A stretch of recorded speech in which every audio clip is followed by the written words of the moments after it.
This is a lecture from OpenTuition. To benefit from the lecture, you should download the free lecture notes from opentuition.com. This paper is called Advanced Performance Management, and it's worthwhile initially just to consider what's meant by performance management. And of course it falls into, there's really two words in there. First of all, there is performance. And performance is whatever an organization thinks it is. Good performance will be in a way measured or judged quite differently from a profit-seeking organization to one which is non-profit seeking, like for example a hospital or a school. Profit-seeking organizations are likely to put emphasis on profits, dividends, share price, earnings. Hospitals are more likely to judge performance in terms of perhaps the number of people successfully treated and so on. Performance must be related back to the organization's mission and also to its stakeholders. We'll see later that an organization's mission essentially says what the organization is for. It's a kind of public declaration. And the stakeholders are people, employees, customers, suppliers, members of the public, and so on, who are affected by the organization. And performance must relate to that. It could be shareholders concerned about the performance of the company in terms of profits. It could be customers who are concerned with the performance of the company in terms of quality and accurate delivery and so on. The second word in the phrase is management. We have to manage this performance, and management essentially goes into three steps. First of all, you have to decide what you want to measure. Profits, flexibility, speed of delivery, number of units in stock, number of students who get a particular exam and so on. Then you must measure it, and then you must provide feedback. The feedback may be saying everything's fine. The feedback may be saying that performance is going below what's expected and something needs to be done about it. And the performance management can be applied at the organizational level. It will also be applied at the departmental level, at employee level, and right down to processes, the performance relating to maybe the production of goods. Now, we mentioned mission statement. You should be aware of mission statements from your P3 studies. And just very briefly here, the mission statement says what the purpose of the organization is. It's normally then expanded a little bit. There's a purpose of the organization. There is the position of the organization. Now, what this means is that you could have Nissan cars and Mercedes cars. Both have a purpose of producing cars, but the mission would be slightly different. Mercedes would see itself primarily as producing luxury executive type cars, whereas Nissan might be slightly further down in terms of price and so on, but it would have a mission of producing, let's say, good quality family cars. Whatever the organization says its mission is, really underlies later how you are going to judge its performance, because the performance should be one which is congruent, is in line with what the mission is. There's no point in saying that your mission is to make profits and to produce high quality goods if all you do is measure profits and you have no measurements or statistics at all about the qualities of the goods produced.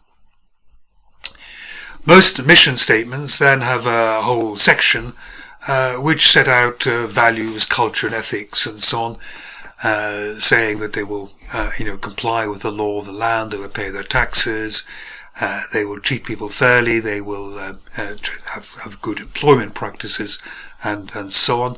To some extent there's a lot of PR within that, saying we're a good ethical type of company. But also it can apply that if the employees really buy into these values, culture and ethics, then you can trust the employees a little bit better. Advantages and disadvantages of mission. Here's just some things for you to look at. Provides direction, what should we be doing. Can also give guidance in some occasions where there may be a bit of a quandary, people not quite knowing what the right response is.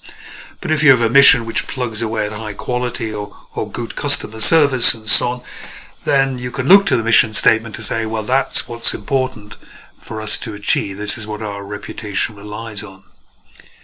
Communicates to employees, customers, suppliers, and so on what the organization is about.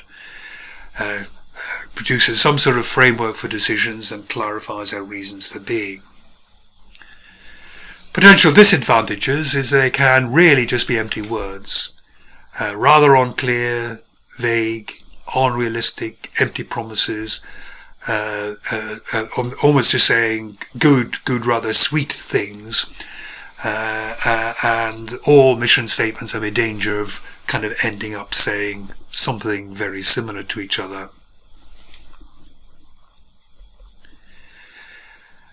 Now, mission is a very high level, it's certainly non-quantitative type of a statement. You'll never see money mentioned in it or quantities mentioned in it. The mission is supposed to be kind of eternal values. But how do we know that we're on track to hit the mission? And really, you have to come down a little bit in terms of your rhetoric almost, and you have to come up with hard, fast objectives.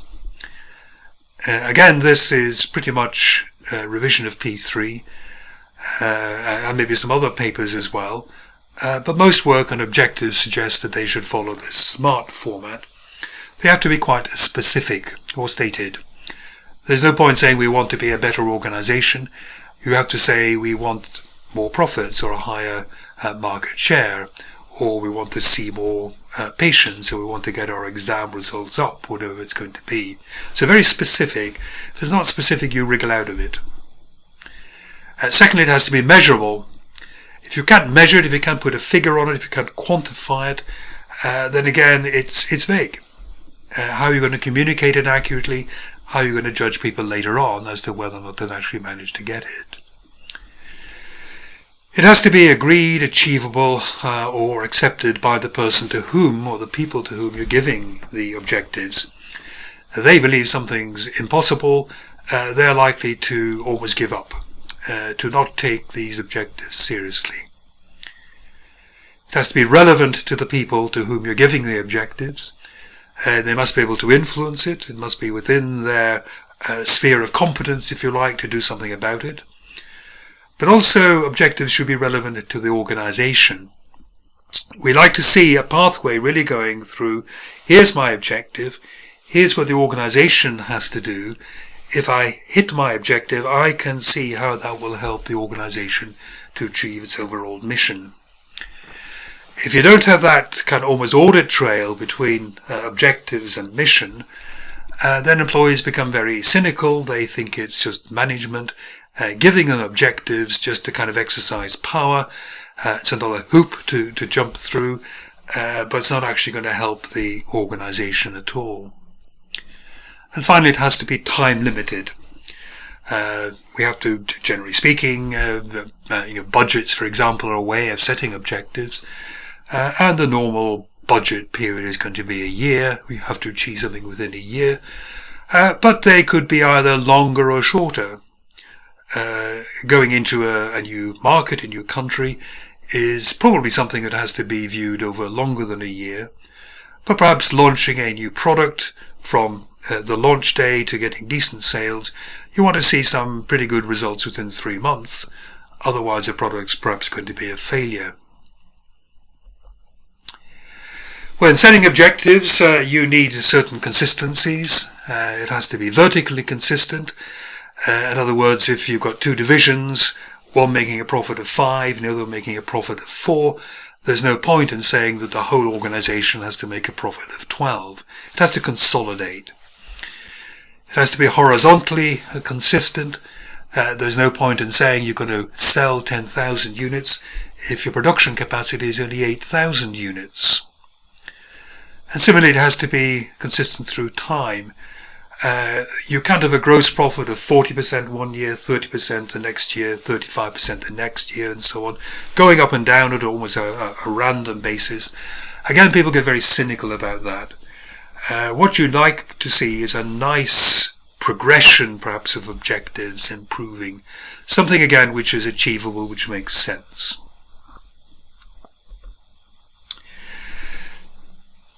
You must have more than one objective. If you see an organization which tries to control performance by having only one objective, they are doing it wrong. They are doing it wrong because people will concentrate on that objective, and all the other desirable pieces of behavior will be abandoned. You might think, could we not give an organization the objective of increasing profits by 20%? Would that not mean that their sales increase, their costs are controlled, they launch new products and so on? But I could argue that or almost any fool could increase profits by 20%. All you have to do is to take over another company 20% of your size, and then of course the total profits would have increased by about 20%. But goodness knows what's happened to your gearing, your earnings per share, your current ratios and so on. What's happened in that takeover? That's not quite what we meant when we said increase profits by 20%. So what we need to do is to have what I call a whole raft of objectives to support good behavior on all sorts of fronts. You need good sales, you need good gross profit percentages, you need good quality, you need customer satisfaction, you need to put some money into research and development and so on. If any of these is kind of abandoned, then you're probably storing up trouble. There's a saying we'll come to later, what you measure you change. The corollary is, if you don't measure something, it will not be changed and it could be abandoned. Interdependencies are important when you come to judge performance. It's relatively rare that one person has got complete control over one objective. Perhaps the people who come nearest to it are salespeople, who are often rewarded on the basis of the number of units they sell, a kind of commission basis. But even there, their performance is dependent on production, is maybe dependent on the advertising budget, is perhaps dependent on research and development to bring out new products which keep the company's products competitive with what other companies are doing. Short-term, long-term conflicts is always a big problem. There's great emphasis perhaps on short-term, especially with listed companies where we know the results are coming out in 6 months, in 3 months, and then they're coming out. All sorts of expectations in the press and among stockbrokers and so on. And great pressure on management to keep profits increasing, to keep dividends increasing. And there is a tendency, perhaps, to make decisions which are good in the short term, but could be disastrous in the long term. For example, you could cut back on research and development, you could cut back on staff training, you could cut back on repairs and maintenance. These would all boost this year's profits, but 3 years down the road, you'll have no new products, your good staff will have left because they're not getting the training, and your machines will be falling to bits and need really very expensive repairs. And finally, you shouldn't be frightened about an objective simply because it might be difficult to measure. If an attribute is desirable, then you must measure it. It makes no sense not to. So in a service organization, I would suggest that good morale is a desirable trait.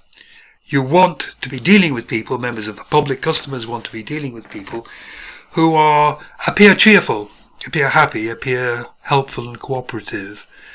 And therefore, morale can be very important in service organizations particularly. And if morale is important, you ought to try to measure it. It may be difficult, but you try. So you may be inventing measures like, or using measures based on customer feedback. You could ask your employees, are they happy? You could be looking at sickness records and absentee records. You could be looking at staff turnover, all as an effort really to judge morale. But if it's important, you must measure it. It is inconsistent if you don't do that. You're saying, well, this is important, but it's too hard to measure, we won't bother. That's just stupid. That is not going to hit the long-term objectives or mission of the company. Now, it's very easy with many objectives being set up. We said we wanted a whole raft of objectives. They will be at a corporate level or go down through to the business levels, go down maybe to departments and people. You can end up with dozens of objectives. But some of these will be critical. Some of these will be key. And these are the ones you have to look after really carefully. So, for example, in an airline, it may have all sorts of objectives about food. It may have all sorts of objectives about the number of pieces of luggage people want to check in and so on. All sorts of objectives about people printing their own boarding cards and so on. And objectives about maybe what people think about customer service, what people think about the airline food and so on there. But none of that will mean anything if the airline has a bad safety record, or perhaps the airline has a bad punctuality record. So some things have to be met successfully. Some objectives have to be met successfully.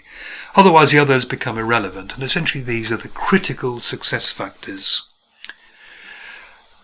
The second definition here is the easier one. Work organization must perform well if it is to succeed. But it rather begs the question, where must an organization perform well?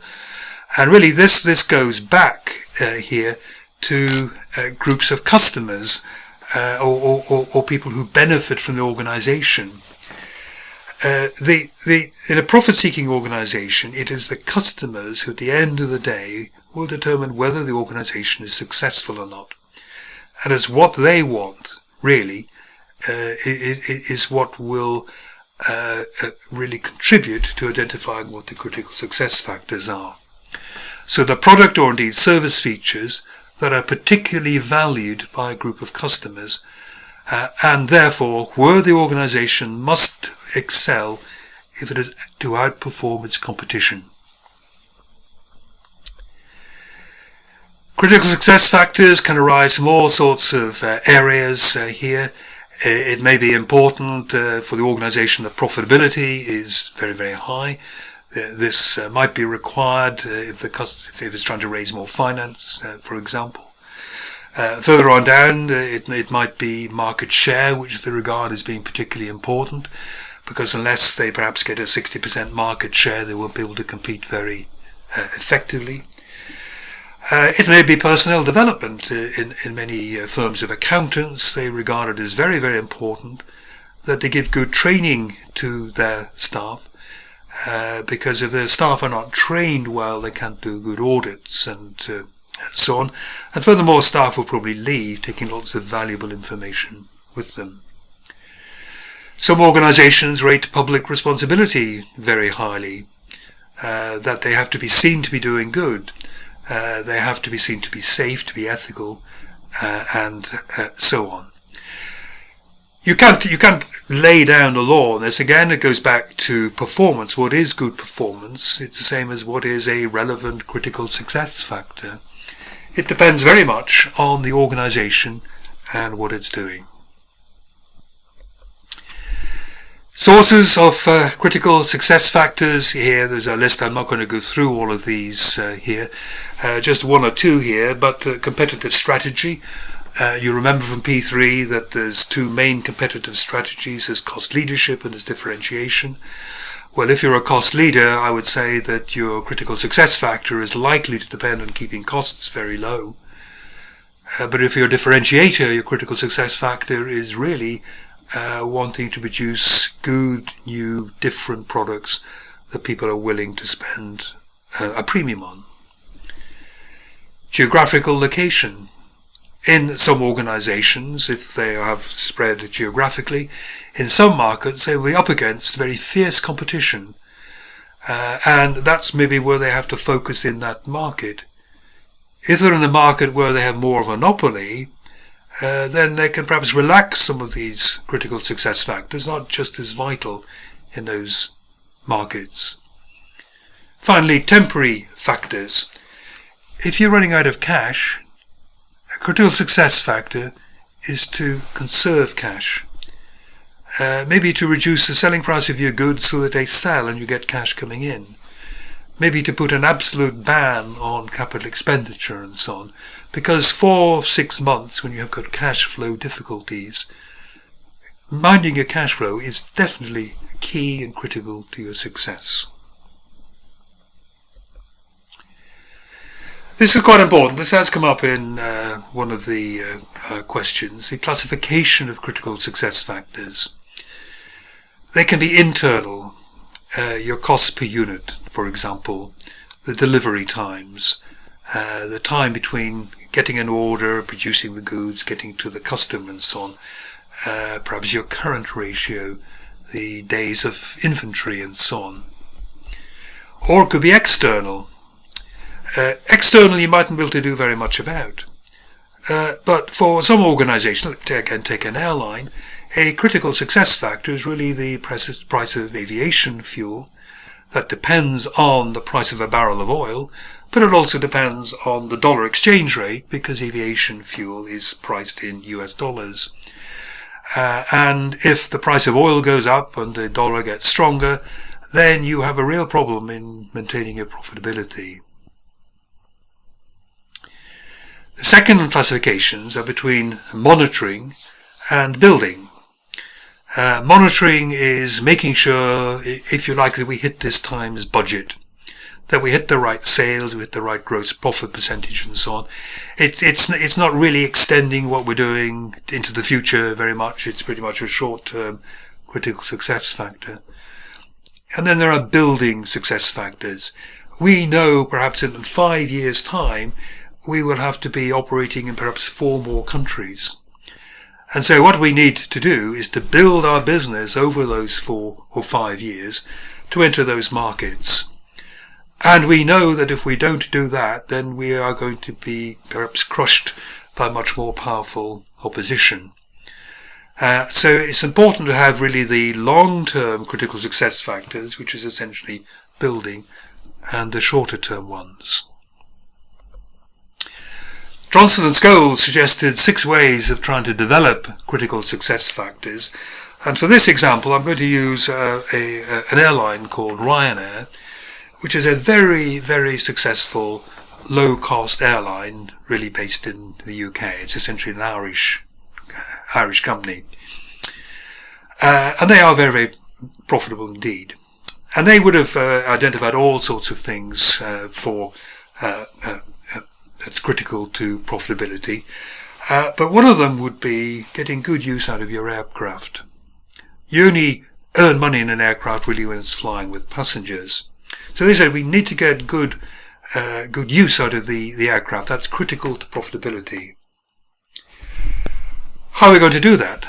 Well, they identify that how they're going to do that is to get very quick turnarounds.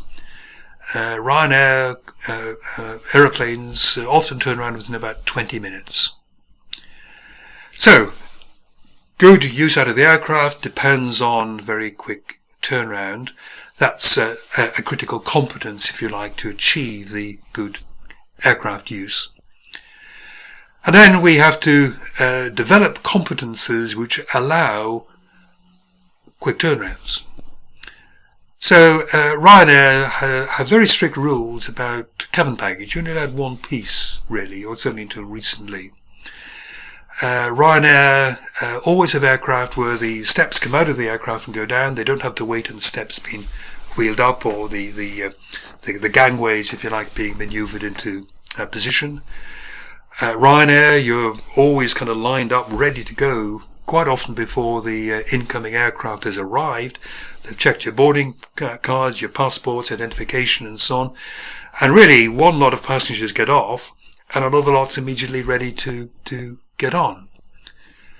they have dispensed with the little pockets on the back of seats, because the little pockets in the back of seats take time to clean out. You find crisp packets in there, magazines in there, and so on. They don't have any of those, so cleaning is much more efficient and faster. And then what they will do is they will measure this. They will measure this really, really strictly. How long does it take for a particular aircraft to turn around in a particular incoming, outcoming flight situation? And anything which goes over the budget, they will investigate. They know that this investigation is going to be key, and they also know that if it's not measured and investigated, that people will get sloppy. They will ideally give emphasis to competences that other people are going to find it harder to copy. So, for example, if you don't order a plane with the steps that come out, it's quite hard to retrofit it. And finally, remember, nothing stands still. Competitors will always be snapping at your heels. And if Ryanair's turnaround time is 20 minutes and another airline gets 15 minutes, then Ryanair will know it has to get a bit of a move on.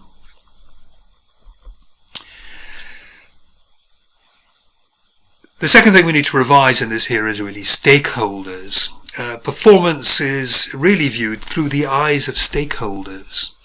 It could be management, it could be shareholders, it could be customers, it could be suppliers, it could be the government, and so on, depending very much on what the sort of organization is. And a stakeholder is anyone who is affected by the organization. And you may remember that one of the potential problems with stakeholders is that quite often what they require is in conflict. So, if we say that the shareholders here want profits up, we know the employees here want their wages up. The higher the wages, the lower the profits, and so on. Customers here will presumably want quality up. But again, that's going to potentially conflict with the profits going up and so on. Suppliers will want nice fixed orders that are easy to predict, whereas management want maybe flexibility in orders to keep the inventory down and so on here. There's always going to be a conflict between what stakeholders want. It's not the fault of management that there's a conflict, but management has to manage that conflict. And the only model really around that allows management to manage conflicts is Mendelow's matrix. And here it sets out the power that a stakeholder has against the interest the stakeholder has.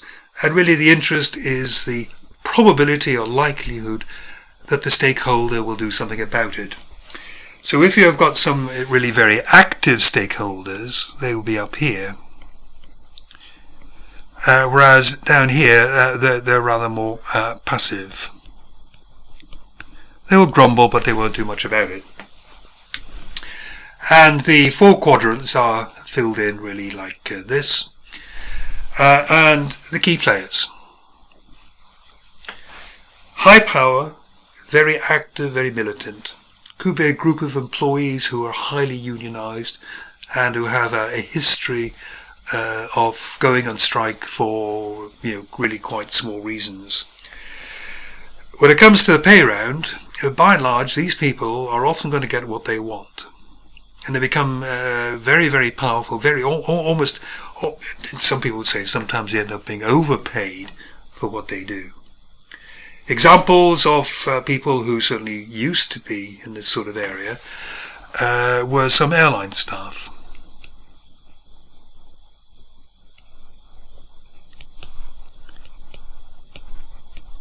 You're the cabin staff, you can't fly the aeroplanes legally without having a minimum cabin staff and so on. And some cabin staff had a great reputation of going on strike if they didn't get the pay rise they wanted, and the airline simply ground to a halt. And they ended up being paid huge amounts of money really for what they perhaps were doing. Then we have keep satisfied down here. They have potential power, but they are reluctant to exercise that power for some reason. And an example I would give here is maybe nurses. In the National Health Service in the UK, nurses, they have professional, moral reasons for not going on strike. And even if they don't get the pay they think they should be getting, even if the pay is held down by the government, they will probably keep working. You give them enough just to satisfy them. Always bearing in mind, if you didn't give them enough to satisfy them, then they might be promoted up here. They might at some point be so provoked that they will take action. Keep informed. These people here have little power, but are very anxious, very noisy, so to speak. They're in a kind of slightly unfortunate position. They would like to be able to have some influence, but they can't really do it at all. Sometimes you'll get here protesters. So in the UK, whenever a new road, perhaps a new a new railway is being proposed by the government, everyone who's along the route of the proposed railway and road and so on, they will protest because they don't want this going past their houses. So they get together, lots and lots of action groups, lots of publicity and so going on there. They make a lot of noise, but quite often they don't have the power. The best bet really is to get into some sort of alliance here with people who have the power. And finally, we have the people, minimal effort. This is a polite way in many ways of saying ignore. It's not nice to say you're ignoring stakeholders, but essentially that's what you're doing here. Very little power. They're not very interested anyway. And to some extent, when you may be deciding on what the organisation should be doing, they're not going to be ranking anyway. But these people are going to get pretty much what they want. They're going to be at the head of the queue, whether it's wages, whether it's quality, whether it's profit, depending, which stakeholder it is and what the mission of the organisation is. In a school, a key player could be parents. If the school was a fee-paying school, and the school didn't get the right exam results or something, parents would remove their children to somewhere else, and so on. You have to keep your eye on the key players.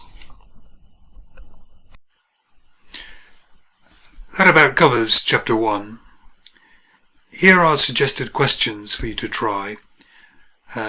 You can obtain the questions from the ACCA site.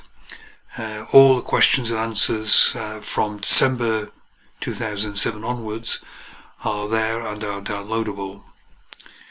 Now, inevitably, I'll say this now, it will apply to questions for other chapters as well. Inevitably, questions often got parts A, B and C.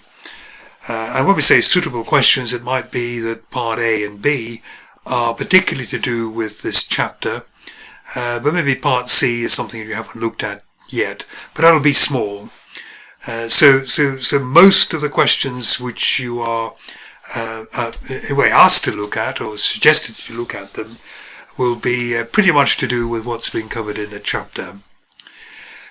So here are three. They have both got elements in them about mission statements and about critical success factors, and also in some of them anyway, how you might be able to measure how well the organizations are getting on with hitting their objectives or perhaps achieving their mission.